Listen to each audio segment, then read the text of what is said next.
नमस्कार। लोकसभा चुनाव से जुड़ा कैपिटल टीवी का खास शो 24 करन विपक्ष बेदम देख रहे हैं आप। मैं हूं आपके साथ पूजा। 24 करन में चुनाव के पहले सीन में विकास, बुनियादी ढांचा, सुशासन, फ्री राशन की बात हुई। विपक्ष ने महंगाई, बेरोजगारी का दाव चला। अब तक मंदिर मुसलमान की बात नहीं आई थी, लेकिन पहले चरण के बाद हवा बदली, मुद्दे बदलने लगे। अब खुलकर चुनावी मंचों से हिंदू मुसलमान की बात हो रही है। पीएम मोदी ने कांग्रेस पर दलितों, पिछड़ों और आदिवासियों के आरक्षण को मजहब के आधार पर मुसलमानों को देने का आरोप लगाया। आरोप इसलिए भी लगे क्योंकि कांग्रेस का मैनिफेस्टो ही कुछ ऐसा इशारा कर रहा है। कांग्रेस पार्टी के नेताओं में मुस्लिम तुष्टीकरण इस तरह रची बसी है कि वो हर बात को घुमा फिरा कर मुस्लिमों पर ही ले आते हैं। वोटों के ध्रुवीकरण में लगी कांग्रेस पार्टी को सिर्फ और सिर्फ मुस्लिम वोटों की ही चिंता है और मुसलमानों को अपने पाले में करने के लिए कांग्रेस के नेता कुछ भी करने पर आमदा है। पर सवाल यह है कि आखिर क्यों कांग्रेस के बड़े बड़े नेता राहुल गांधी क्यों ताल ठोक कर ये नहीं कह पा रहे कि उन्हें सिर्फ और सिर्फ मुसलमानों की चिंता है। मुसलमानों के सबसे बड़े नेता ओवैसी साहब आखिर कहां छिपे हैं? क्यों मुसलमानों की बात सीना ठोक कर नहीं कह पा रहे? ममता बनर्जी भी क्यों डरी हुई हैं? तो आज इसी पे चर्चा करेंगे। मेरे साथ स्टूडियो में मौजूद हैं कैपिटल टीवी के editor in chief doctor Manish Kumar और एग्जीक्यूटिव एडिटर राजीव जी। सर, आप दोनों का बहुत बहुत स्वागत है। धन्यवाद। इन दिनों पीएम मोदी बार बार हर मंचों से मुसलमानों का मुद्दा क्यों उठा रहे हैं? देखिए, वो इसलिए उठाया जा रहा है क्योंकि हिंदुस्तान की राजनीति अब पूरी तरीके से बदल चुकी है। कोई ये सोच सकता है कि चुनाव के दौरान इफ्तार नहीं हो? इस बार चुनाव से ठीक पहले, अभी कुछ दिन पहले ईद गई है। कभी किसी नेता को आपने देखा कि वो इफ्तार पार्टी कर रहा हो, जालीदार टोपी पहन करके दुआएं मांग रहा हो? कोई नजर नहीं आया। ये बड़ा बदलाव है। एक जमाना था लोग मौलवी मौलानाओं को अपने साथ लेकर के घूमते थे हर जगह रैली में कि भाई मुसलमान हमारे साथ है। एक तो ऐसे बड़े सेकुलर नेता थे जो ओसामा बिन लादेन की तरह दिखने वाले व्यक्ति को साथ में लेकर के चलते थे। आज स्थिति ये है कि प्रधानमंत्री मोदी उनको टीज कर रहे हैं, लेकिन राहुल गांधी की हिम्मत नहीं पड़ रही कि वो मुसलमानों के मुद्दे पे, जो आपने कहा कि साफ साफ आकर के कह दे। ये एक बड़ा बदलाव आया है। क्या हो रहा है? प्रधानमंत्री मोदी क्या कर रहे हैं? प्रधानमंत्री मोदी इस पूरे चुनाव का नैरेटिव अपने हिसाब से तय कर रहे हैं। अभी कुछ दिन पहले तक चल रहा था इलेक्टोरल बॉन्ड, कहां चला गया? कहां गायब हो गया? छूमंतर हो गया। यही प्रधानमंत्री मोदी की जादूगरी है। चुनाव वही जीतेगा जो चुनाव के मुद्दे निर्धारित करेगा। प्रधानमंत्री मोदी कुछ करते हैं, ये पीछे पीछे पीछे पीछे। बताइए, आपको भी याद नहीं है, आपको भी मालूम नहीं है कि आपने मैनिफेस्टो में क्या लिख दिया, लेकिन प्रधानमंत्री ने एक सेंटेंस उठा लिया। अब आप उसमें फंस गए तो आप पीछे पीछे, भाई आपको कैंपेन करना चाहिए तो खड़गे साहब लिख रहे हैं चिट्ठी प्रधानमंत्री को, क्या आपसे मिलने का वक्त है? इतना वक्त है तो आपके पास प्रधानमंत्री के पास टाइम नहीं है। वो खत्म हुआ, आपने कर्नाटक से कहीं से उठा के ले आया कि भाई ये देखो ओबीसी रिजर्वेशन को जो है, हिंदुओं का जो हक है उसको काट के मुसलमानों को दिया जा रहा। अब चलिए घूम रहे हैं। पहले क्या था?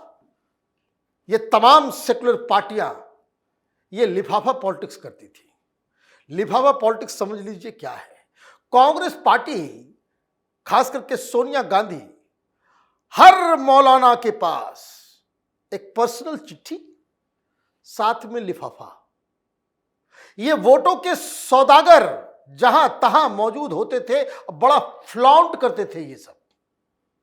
अभी प्रधानमंत्री मोदी, योगी आदित्यनाथ, हेमंत बिस्वा और सोशल मीडिया ने हिंदुस्तान की राजनीति को ऐसा बदला है कि ये छिप के, सामने आकर के नहीं, छिप के, अंडर द टेबल मुसलमानों को लुभाने में लगे रहते हैं। और इसीलिए ये इस मसले में फंस गए हैं। इसलिए इस मसले में फंस गए। प्रधानमंत्री मोदी ललकार रहे हैं, जैसे कबड्डी होती है, कबड्डी में देखिए जो घुसता है वो किसी को भी छूने की कोशिश करता है और बाकी सब लोग बचते हैं। यहां तो मैदान छोड़ के भाग गए सब लोग कि सारे के सारे पकड़े जाएंगे। और इसीलिए ये जो मुस्लिम मुद्दा उठाया गया है वो मुसलमानों को कुछ नहीं कह रहे, मुसलमानों के खिलाफ बयान नहीं दे रहे, वो कांग्रेस पार्टी और इंडी गठबंधन की पार्टियों को मुस्लिम परस्त राजनीति करने का आरोप लगा रहे हैं। और सबसे अनोखी बात यह है कि कोई सामने आकर के कह नहीं पा रहा है कि हां हम मुसलमानों को रिजर्वेशन देंगे। पहले कांग्रेस पार्टी मैनिफेस्टो में लिखती थी कि हम 6% देंगे, मुलायम सिंह कहते थे हम 10% देंगे, कोई कहता था हम 15% देंगे। अभी सारे लोग चुप हैं। और सबसे बड़ी चीज, कोई भी पॉलिटिकल पार्टी अपने मुस्लिम लीडर को अभी आगे नहीं कर रहा। क्यों? हिंदू जागृत हो गया है, हिंदुओं को जगा रहे हैं। और सेकेंड फेज में इसकी इसलिए भी जरूरत पड़ रही है कि वोटिंग परसेंटेज थोड़ा डाउन हो रहा है। थोड़ा सा थर्मामीटर बढ़ाना पड़ेगा, टेम्परेचर बढ़ेगा तो वोटिंग बढ़ेगी, और वोटिंग बढ़ेगा तो 400 पार भी होगा। टेम्परेचर तो इस बार बहुत बढ़ गया है, लेकिन सर ने जैसा समझाया कि नैरेटिव जो है वो पूरा बदल गया है, तो इस बदलते समीकरण का नुकसान क्या कांग्रेस पार्टी को होगा? और एक और मेरा आपसे सवाल है कि कांग्रेस के ये बड़े नेता, चाहे वो राहुल गांधी का ही हम जिक्र करें, क्यों ये सारे लोग सामने आकर सीना ठोक के नहीं कह रहे हैं कि हाँ उन्हें मुस्लिमों की चिंता है? देखिए, जिस तरीके से हिंदुस्तान की राजनीति रही, आज से नहीं 1947 के बाद से 1951-2 के बीच जो पहले चुनाव हुए उस समय से देखें तो भारत की राजनीति अल्पसंख्यक मुसलमानों को केंद्र में रखकर किया गया है। हमेशा भारत की राजनीति मुस्लिम केंद्रित रही है, लेकिन उसमें अंतर अब स्पष्ट तरीके से दिख रहा है यही कि पहले ये पॉजिटिवली मुसलमानों को सपोर्ट करके उसे केंद्र में रखते थे। आज की राजनीति में मुसलमान केंद्र में है लेकिन नेग्लेक्टेड है। जिस तरीके से इन लोगों ने मुस्लिम तुष्टीकरण की राजनीति की, कांग्रेस ने इसकी शुरुआत की, और कांग्रेस के नेताओं ने देश के विभाजन के बावजूद हिंदुस्तान में मुसलमानों को पालने के लिए जो तिकड़म भिड़ाए, जिस तरीके से नेहरू लियाकत समझौता हुआ था, नेहरू लियाकत पैक्ट में साफ तौर पर लिखा गया था कि पाकिस्तान में अल्पसंख्यकों के अधिकारों की सुरक्षा होगी, यानी कि हिंदू सिख को सुरक्षित रखेंगे तो हिंदुस्तान में अल्पसंख्यकों के अधिकारों की सुरक्षा की गारंटी भारत की सरकार देगी। अब पाकिस्तान में तो रखा ही नहीं गया। जब पाकिस्तान में दंगे हो रहे थे, एक बार भी जिन्ना गवर्नर हाउस से निकलकर बाहर नहीं गया लोगों को समझाने के लिए कि ऐसा मत करो, अब पाकिस्तान बन चुका है, वहां से भगाया गया। लेकिन यहां पर मुसलमानों को सपोर्ट करने के लिए नहीं, हिंदुओं के मनोबल को तोड़ने के लिए घूम घूम कर ये नेहरू और उनके इर्द गिर्द के चमचे ये बताते रहे कि तुम्हें तो यहां रुकना ही पड़ेगा, क्योंकि पाकिस्तान धर्म के आधार पर तो बना है, लेकिन हम भी पूरा हिंदुत्व वाली बात नहीं कर रहे, हम आधा मुस्लिम आधा हिंदू की बात करते रहेंगे। ये हमारा घटिया सेकुलरिज्म है। ये जो सेकुलरिज्म का चोंगा ओढ़े हुए थी, कांग्रेस ने उसी समय से राजनीति में मुसलमानों को केंद्र में रखा। अब कांग्रेस से जब छिटका तो कुछ रीजनल पार्टियां पैदा हुई, मुलायम सिंह यादव की, लालू प्रसाद यादव की, इन लोगों ने भी मुसलमानों को केंद्र में रखा। लेकिन ये लोग मुसलमानों का ध्रुवीकरण करते रहे, हिंदुओं को बांटते रहे। अब उल्टा हो चुका है। अब पीएम मोदी जो मुसलमानों की बात कर रहे हैं, उससे इन लोगों को लगता है कि मुसलमानों का समर्थन करके हम लोगों ने कोई ऐसा पाप कर दिया कि आगे 20-50 सालों तक अब सत्ता के इर्द गिर्द नहीं जा सकते। दिक्कत इन लोगों के सामने यही है कि अगर मुसलमानों का सपोर्ट करते हैं खुल के तो हिंदू एकजुट होंगे, क्योंकि अब हिंदुओं को जगाने वाला एक नेता आ चुका है। पीएम मोदी चुप थे, इस मुद्दे को नहीं उठा रहे थे, लेकिन अब जब सामने वाला उसी अंदाज में बार बार बातें कर रहा है तो उसी के फील्ड पर जाकर खेलना पड़ता है। ममता बनर्जी मुसलमानों से कह रही है, देखो भारतीय जनता पार्टी की सरकार आ गई, फिर से मोदी आ गए तो तुम्हारा वोटर आईडी कार्ड छीन जाएगा, नागरिकता चली जाएगी। सीए को लेकर केरल में चर्चा हो रही है। भारतीय जनता पार्टी ने वहां कुछ नहीं बोला, लेकिन कांग्रेस अपने मैनिफेस्टो में वहां सीए के खिलाफ बात नहीं कर रही है, तो लेफ्ट ने इसके ऊपर आरोप लगाना शुरू किया और इसके नेता घूम घूम कर कहने लगे हमने मैनिफेस्टो में तो नहीं किया, लेकिन अगर सरकार बनेगी तो हम सीए को रिपील कर देंगे। ये जब तुम चारों तरफ मुसलमानों की राजनीति कर रहे हो तो मुसलमानों की ही बात हो जाए। पीएम मोदी ने मुसलमानों की बात की और ये लोग चारों खाने चित हो गया। जी, पीएम मोदी की तो रणनीति साफ है कि क्या बोलना है, किसके पक्ष में बोलना है, लेकिन बात अगर ममता बनर्जी की करे तो वो भी मुस्लिमों की पॉलिटिक्स करती है, पर इतना ज्यादा हंगामा बरपा है, चुप क्यों है वो? देखिए, ममता बनर्जी तो एक अलग मुसीबत में फंसी हुई है। हाईकोर्ट के खिलाफ उन्होंने जो जहर उगला है उन पे कार्रवाई होने के पूरे चांसेस नजर आ रहे हैं। ममता बनर्जी यूनिक केस है। वहां पे जो आंकड़े बताते हैं कागजी, वो तो बताता है कि भाई 27-28% जो है मुसलमान बंगाल के अंदर है, लेकिन हम लोग बंगाल को अच्छी तरीके से जानते हैं। वहाँ मुस्लिम पॉपुलेशन आज की तारीख में 35% से कम कहीं नज़र नहीं आता।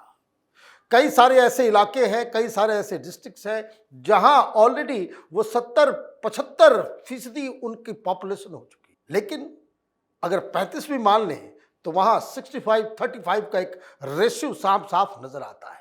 ममता बनर्जी की पूरी राजनीति उस 35% मुस्लिम वोटर्स के ऊपर ही टिकी हुई है और ममता बनर्जी इन लोगों से ज़्यादा स्मार्टली प्ले करती है।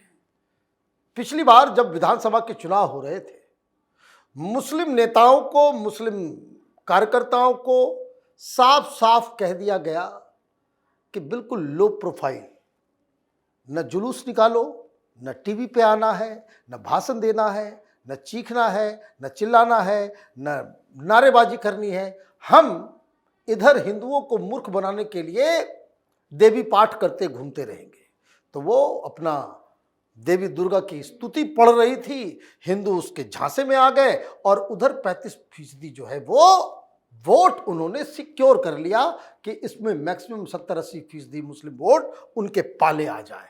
ये गेम प्लान उनका, और ये गेम प्लान तो चुनाव के दौरान ही वो एक्सपोज हो गया था जब कूच बिहार में 3 लोगों की सीआरपीएफ की गोली से मौत हुई और अचानक से ममता बनर्जी का वो फोन कॉल, वो रिकॉर्डिंग सामने आता है जिसमें वो कह रही है कि अभी चिंता मत करो, सब कुछ का हिसाब लेंगे हम, चुनाव के बाद आज वोटिंग करवाओ, सरकार बनने दो तो सबका हिसाब किताब करेंगे। क्या हिसाब किताब किया?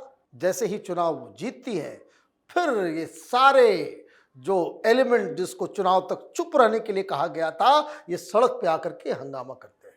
तो सी प्लेज अ वेरी सेफ और बहुत ही अलग तरह का खेल। ये खेला होवे यही खेला वो करती है। लेकिन बाकी राज्यों में ममता बनर्जी के तरह ये, क्योंकि उनके साथ 35% है, लेकिन ये काम कर्नाटक में नहीं हो सकता, ये काम बिहार में नहीं हो सकता, यहाँ 20% से कम है, यूपी में भी 20% से कम है मुस्लिम्स। तो ये जो है, ये सेकुलर राजनीति, इसका सही चेहरा देश की जनता के सामने आता नहीं है, थैंक्स टू मीडिया। क्योंकि मीडिया के अंदर भी इस तरह के तथाकथित सेकुलर तत्व हैं जो इस हकीकत को छिपाते हैं कि जो अब तक की राजनीति रही है वो मुस्लिम सेंट्रिक रही है। प्रधानमंत्री मोदी, अमित शाह, योगी आदित्यनाथ, इस तरह के जो लीडर हैं, उन्होंने हिंदुस्तान की राजनीति को ये मुस्लिम परस्ती से वो आज़ाद कराया है। इसीलिए प्रधानमंत्री मोदी ने इस मसले को उठाया है। अब देखना यह है कि ये कितने दिन तक चलेगा, किस किस फेजेस में चलेगा और इसका क्या असर होगा। बिल्कुल, लेकिन सर ममता बनर्जी का सर ने जिक्र किया, जो चंडी पाठ करती हैं एक्सपोज्ड हो चुकी है। चुनाव में राहुल गांधी जनेऊ पहन लेते हैं, मंदिर मंदिर दर्शन करते हैं, वो भी सबके सामने एक्सपोज्ड है। लेकिन मुस्लिमों के सबसे बड़े नेता असदुद्दीन ओवैसी, उनके लिए तो ये अच्छा मौका था, पीएम मोदी के खिलाफ उनको बोलना था, कहाँ छुप गए हैं? क्योंकि ओवैसी को अब बोरिया बिस्तर बांधने का समय हो चुका है। हैदराबाद में एक बड़ी आंधी है, भगवा परचम लहराने वाला है। ओवैसी को अब ये लगता है कि हम ज़्यादा मुसलमान बोलेंगे तो हैदराबाद में जो 1-2% हिंदुओं को बरगलाने में कामयाब होते थे वो भी चला जाएगा। हैदराबाद का पूरा समीकरण बदल चुका है। वहां पिछली बार हमेशा हंगामे के साथ बोला जाता है ओवैसी को कौन हराएगा, लगभग 2,80,000 वोटों से जीत कर आया है। अब ये 2,80,000 वोटों का समीकरण चेंज हो गया। पिछली बार वहां वोटिंग कम हुई थी, 44-45% वोटिंग हुई थी, जिसमें ओवैसी को 5 लाख से ज्यादा वोट मिले थे। 2,35,000 से ज्यादा वोट भारतीय जनता पार्टी को मिले थे। लेकिन ये दोनों पार्टियां बीआरएस और कांग्रेस, बीआरएस को 63,000, कांग्रेस को 49,000 वोट मिले थे। लेकिन ओवैसी जो जीता 2,82,000 वोट से, जो 3 लाख की बात करते हैं, वो वोट आया कहां से था? माधवीलता ने इसी पर इस बार खेल कर दिया है। 5,41,000 फर्जी वोट कैंसिल हुए हैदराबाद डिस्ट्रिक्ट में, जिसमें 2 लोकसभा क्षेत्र आते हैं, हैदराबाद और सिकंदराबाद।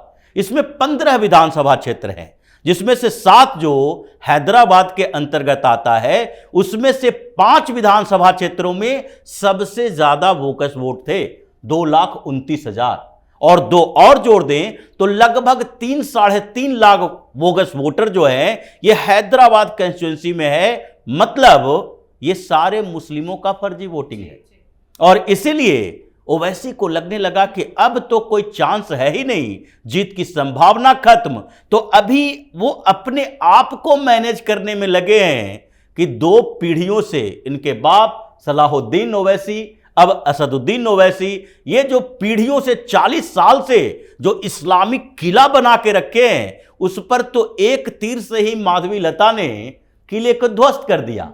तो अब वो बाहर निकलने की स्थिति में नहीं है। अब पीएम मोदी की बात अगर करते भी हैं तो इसका मतलब है कि हैदराबाद से जो थोड़ी बहुत संभावना उनके अंदर है वो भी उनका मोरल खत्म हो जाएगा, वो बाहर हो जाएंगे। अब ये लोग अपने आप को बचाने में लगे हैं, बाहर की बात क्या करेंगे? एक सवाल है जो काफी ज्यादा चर्चा में चल रहा है कि माधवीलता के नाम पे वहां पे वोट पड़ेगा या हिंदुत्व के नाम पे पड़ेगा? देखिए, वोट तो हिंदुत्व के नाम पर पड़ेगा और माधवीलता उसमें थोड़ा ऐड ऑन करेगी।